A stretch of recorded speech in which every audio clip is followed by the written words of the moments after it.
Jadi kali ini kita akan melakukan pengukuran sampel air hujan. Ada dua parameter, parameter DHL dan pH. Di mana yang pertama kita ukur adalah konduktivitas terlebih dahulu sebelum pH.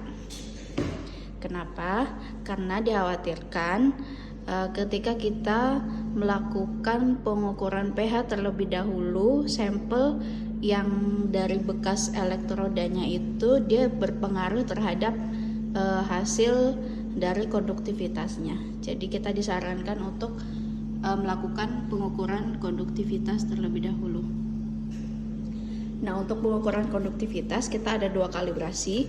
Yang pertama kalibrasi alatnya dengan menggunakan dua larutan kalibrasi ini bisa pilih salah satu, bisa yang kandungan atau kadarnya 84 mikrosimen per centimeter, atau kita bisa pakai yang 1413 mikrosimen per centimeter. Jadi kita pilih salah satu aja, tidak harus dua-duanya. Nah, setelah itu selanjutnya setelah dikalibrasi alatnya, kita melakukan kalibrasi terhadap larutan standar 3 konsentrasi. Untuk larutan kalibrasi alat ini dia hanya sekali pakai ya. Jadi kalau bisa dituang sedikit di gelas ukurnya, di gelas kimianya. Nah, kalau untuk yang larutan kalibrasi ini yang standar KCL ini dia bisa dipakai berkali-kali. Jadi teman-teman, di pengukuran ini saya pakai yang ukuran 84 mikrosimen per senti.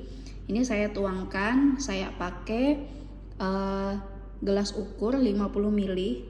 Jadi karena dia lebih rapat daripada saya pakai ini, harus lebih banyak larutan yang dibutuhkan. Sementara untuk larutan ini sendiri itu dia sekali pakai, jadi tidak bisa dipakai berulang kali. Nah, ini kenapa saya pilih ukuran 15 mili, karena di ukuran ini dia punya ring untuk DHL-nya itu tercelup semua. Ya. Jadi ukuran berapapun, yang penting dia punya 4 ring konduktivitasnya itu dia tercelup semua.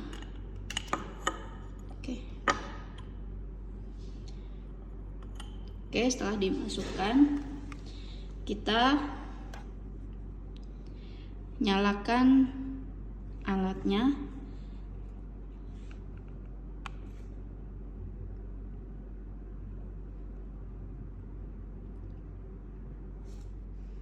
Jadi kita nyalakan alatnya terlebih dahulu untuk memulai kalibrasi. Kita pilih, ketika kita tahan tombol ini kan untuk mulai kalibrasi, pilih ya, dan ya kita pilih 84, tekan terus.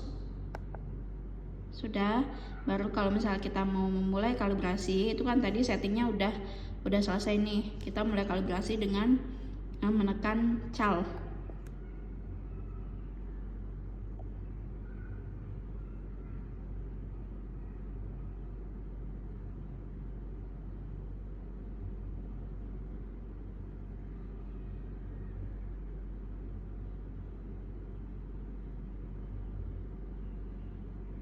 Hasilnya keluar 83 mikrosimen per centimeter dengan suhu 24,3. Jangan lupa setelah melakukan standarisasi dengan larutan, kita bersihkan batang pengukurnya dengan aquabides.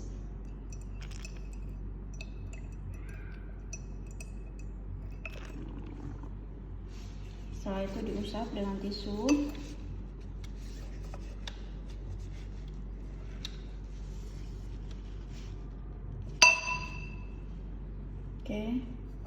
Jadi gelas ukur 500 ml ini digunakan untuk namanya pembuangan.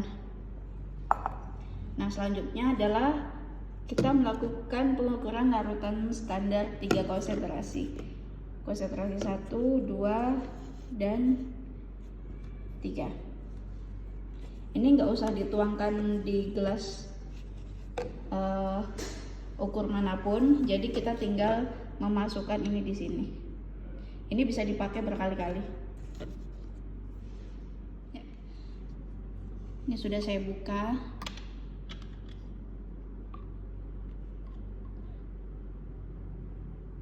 Pastikan 4 ringnya tercelup semuanya. Ini sudah tercelup.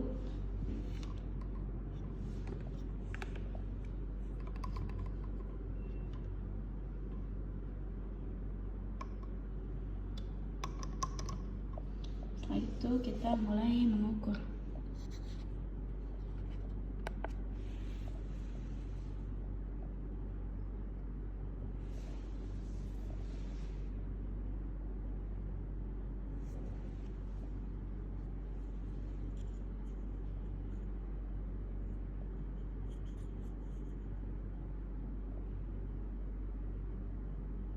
Oke, baik. Hasilnya 42,0. Nanti hasil ini dicatat. Jangan lupa juga dicatat suhunya, untuk nanti kita masukkan ke Excel faktor koreksi.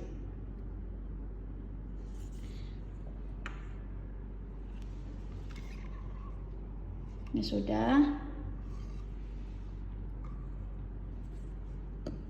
Selanjutnya kita bersihkan lagi.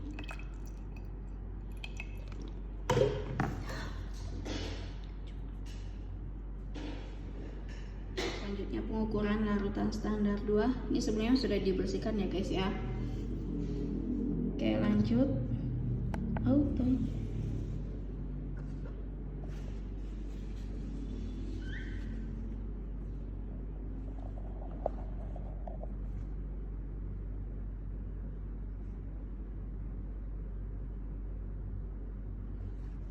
Oke, hasilnya 186,7, 23,7 derajat Celcius. Selanjutnya adalah larutan standar KCl yang ketiga. Ini ringnya tercelup semua. Kita ukur.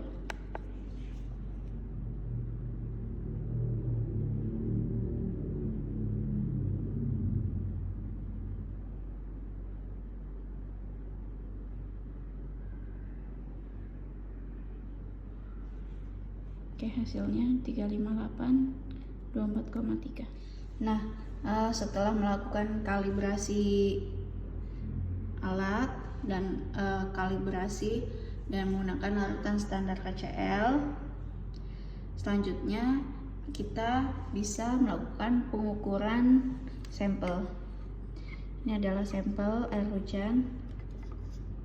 Kita ukur semuanya berurutan.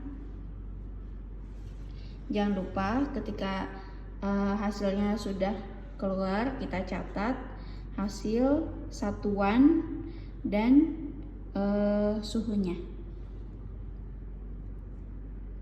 Nah, nanti teman-teman catat hasil yang dari alatnya langsung ke sini. Jadi nanti sudah ditanggali. Nah, ini minggu-mingguannya, minggu 1, minggu 2, minggu 3, minggu 4, yang mana nanti sampel di minggu tanggal ini itu nanti dikirim ke lab KU Pusat. Nanti patokannya adalah di jadwal ini, Februari tanggal 7, 14, 21, 28. Jadi nanti kita ambil misal tanggal 3, ini tanggal 3. Kita ambil dulu sampel yang dari tanggal 3 untuk dimasukkan ke botol air hujan. Jadi nanti kita ambil dulu 100 ml sampel untuk dimasukkan di sini. yang akan dikirim ke lab pusat. Nah, nanti misal nih ya, tanggal untuk minggu 1 ini kan nggak ada nih air hujan yang tanggal 3, sampelnya nggak ada. Pas kebetulan sampelnya nggak ada yang tanggal 3. Jadi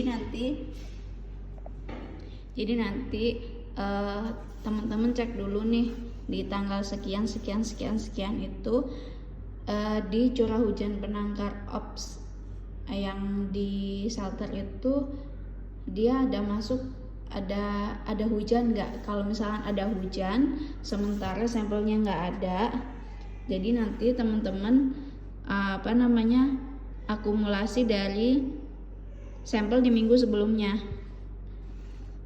karena ini kan dia sistemnya pengumpulan sampel air hujan setiap hari.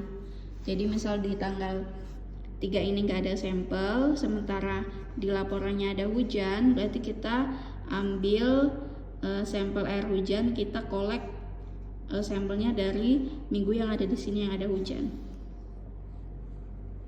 Kayak contoh nih, misal di minggu kedua di sini nggak ada hujan, kita ambil yang kita kolek dari yang tanggal 4 sama tanggal 5. Nah, ini semua sampel sudah diukur, kita sudah selesai melakukan pengukuran konduktivitas. Kemudian kita cuci selongsongnya dengan aquabides, diusap dengan menggunakan tisu. Jadi ketika kita matikan, dia dalam posisi kering.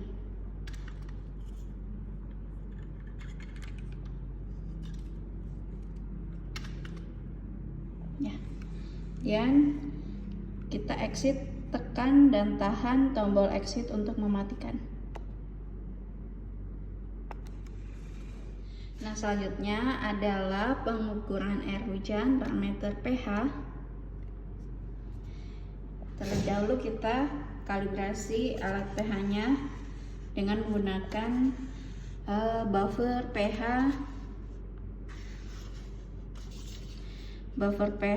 pH 7 dan pH 4.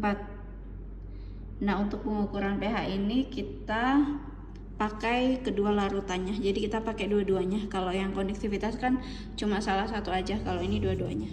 Jadi pertama kita pakai yang pH 4. Ini tadi saya sudah tuang ke gelas ukurnya. Selanjutnya kita ambil elektrodanya. Setelah dibuka, ini storage solution ya, jadi larutan untuk penyimpanan yang menjaga agar pH-nya tetap oke. Jadi nanti ini juga dicek apakah di dalamnya sudah berlumut atau sudah kotor. Kalau iya, nanti perlu untuk penggantian larutan. Kalau ini sementara ini masih baik. Nah, setelah itu kita cuci pakai aquabides.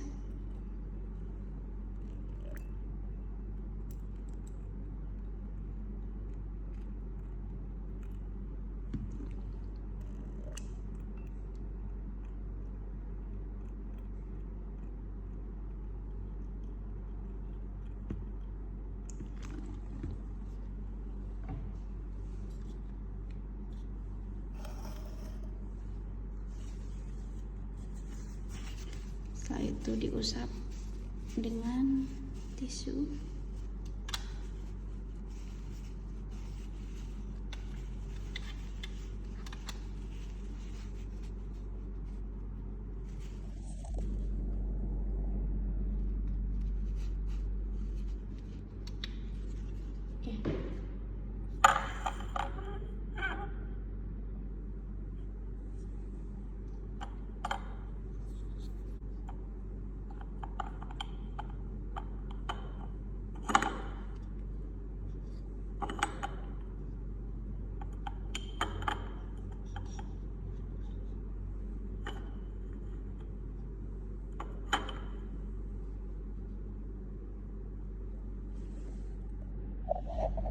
Dia harus tercelup elektrodanya yang hitam-hitam itu. Oke, sudah siap ya. Dan kita nyalakan alatnya.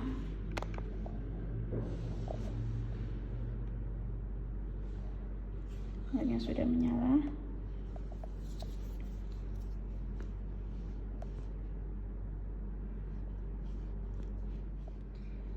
Kita tahan, tekan mode, kemudian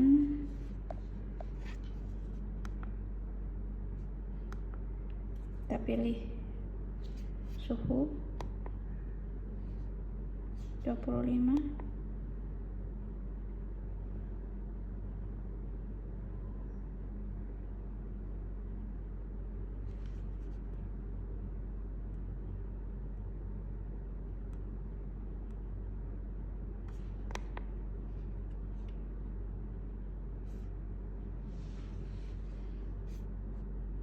Kita tadi sudah pilih yang 4, pH 4.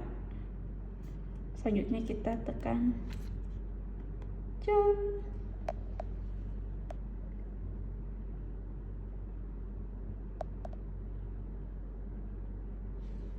Sudah ya pemirsa, pH-nya 4,01, sesuai ya, pH-nya 4, suhunya 24,2. Setelah itu kita lanjut dengan buffer pH 7. Ini selanjutnya kita mengukur yang pH 7-nya. Ini yang untuk buffer pH 4-nya kita buang.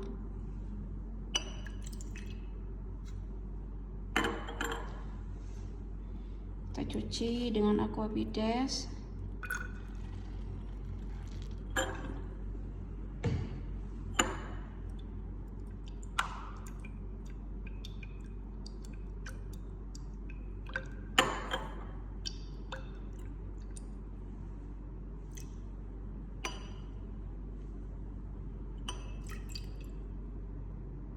Kita keringkan gelasnya pakai tisu. Oke, ini sudah dibersihkan tadi dengan aqua bides. Kemudian larutan pH 7-nya sudah dimasukkan. Selanjutnya kita masukkan elektrodanya.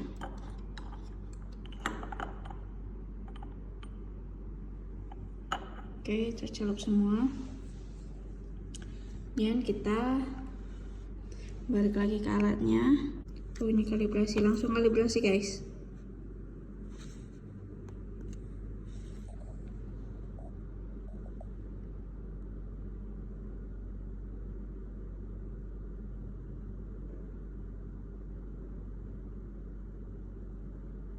Hasilnya 6,87.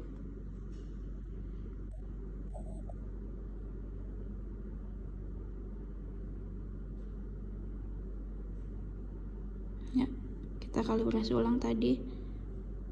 Hasilnya 7,04 dan suhunya 23,9. Ini jangan lupa dicatat. Oke, setelah itu ini sudah selesai untuk dikalibrasi. 2 pH buffer pH. Selanjutnya kita melakukan pengukuran sampel air hujan seperti biasa. Ini untuk pengukuran sampel pertama air hujan. Nanti selanjutnya masih sama langkah-langkahnya, tinggal nanti ketika pergantian pengukuran sampel, elektrodanya dibersihkan, dicuci dengan aqua bides. Nah, kalau misal mau pakai gelas ukuran yang sama lagi, ini juga dicuci dengan aqua bides. Jangan lupa ketika pengukuran diaduk-aduk seperti ini. Dan tekan red atau auto.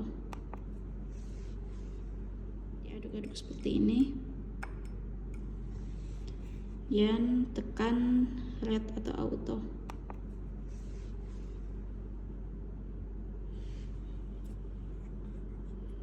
Oke guys, tadi ketika kita nekan ternyata dia menampilkan history untuk kalibrasi. Jadi tadi ada slop, tadi kan belum ada emotnya, tadi ada slopnya itu yang menunjukkan alatnya ini masih bagus atau enggak. Nah, karena ini sudah dikalibrasi, emotnya jadi senyum guys. Jadi habis ini bisa langsung kita melakukan pengukuran lihat auto.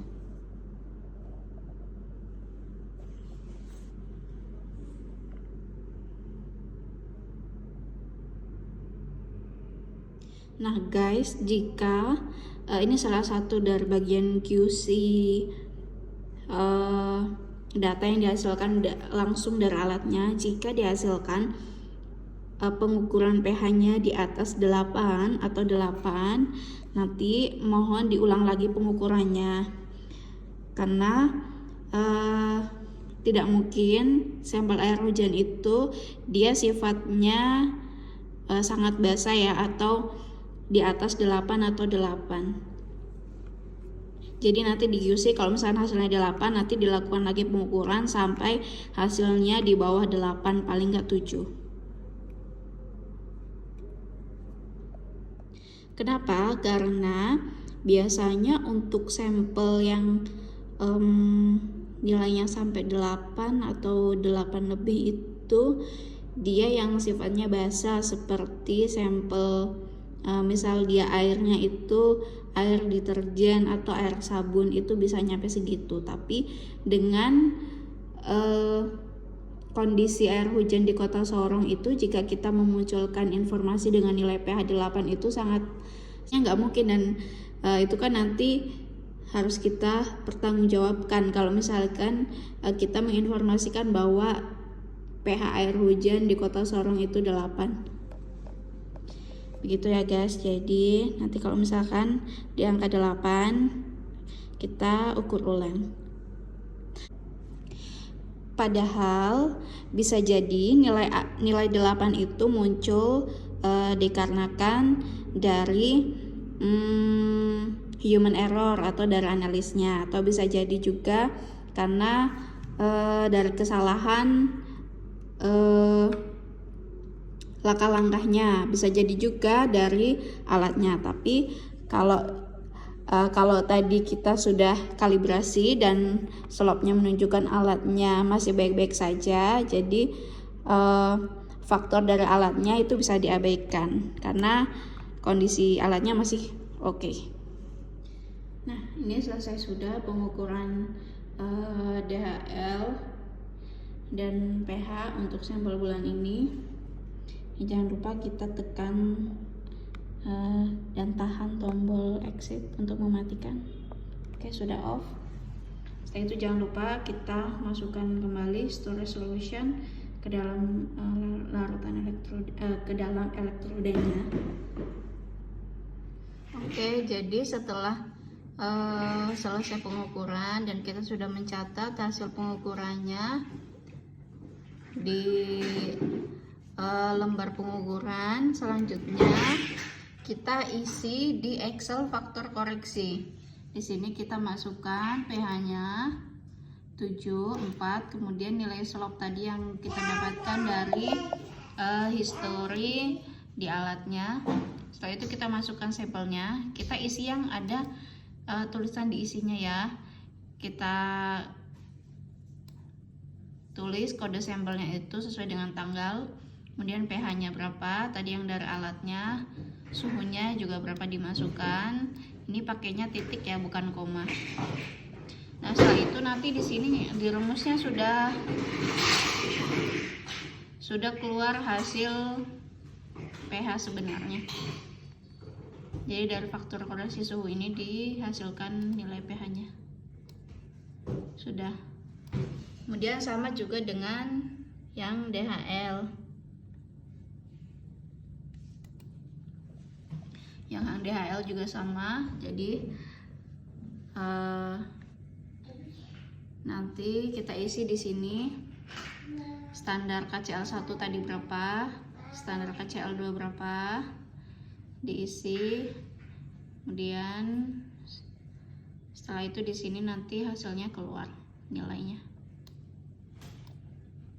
Nah, untuk 1, 2, 3 sampai selanjutnya ini adalah sampel per tanggal per hari yang kita analisis. Ini di sini diisi juga. Nah, ini untuk yang DHL-nya sudah dimasukkan nilainya tadi yang dari alat. Ini untuk standarisasi nanti dia ngelinknya di tabel sebelahnya sini. Standarisasi KCL 1, 2, 3. Di sini ada teoritisnya. Ini sudah bawaan dari Excel-nya. Nah, ini nilai konduktivitas teoritis atas bawah. Kemudian kalau misalkan dia masih dalam rentang atas bawah, biasanya tidak ada tanda merah atau warna merah ya. Jadi ini sudah oke. Ini hasil akhirnya.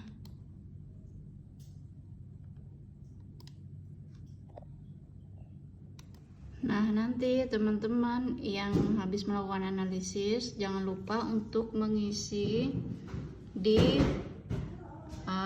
form data sampel di link yang nanti disediakan. Ada nama stasiun, tanggal, curah hujan, observer, dan lain sebagainya. Nanti setiap pengukuran seperti ini ya. Oke, sekian tutorial pengukuran pH dan DHL. Semoga bermanfaat.